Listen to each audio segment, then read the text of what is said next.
என்ன உணர்ச்சி, அடாடாடாடாடா, என்ன ஆர்வம்.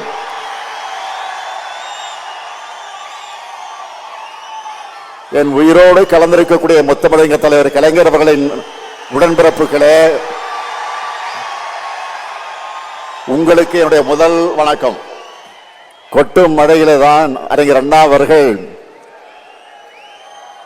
இதே நாளில் வடசென்னை பகுதியில் அமைந்திருக்கக்கூடிய ராபின்சன் பூங்காவில் தொடங்கி வைத்த போது கொட்டுகின்ற மழையில தொடங்கி வைத்தார்கள்.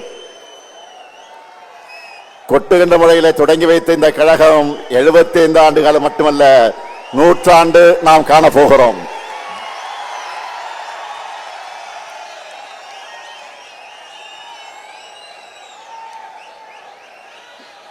உங்ககிட்ட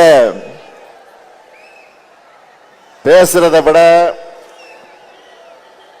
இந்த கொட்டு மழையிலும் உங்களுடைய எழுச்சியை பார்த்துக்கிட்டே இருக்கலாம் போல எனக்கு உணர்வு ஏற்பட்டிருக்கு. என்ன உணர்ச்சி, அடாடாடாடாடா, என்ன ஆர்வம்.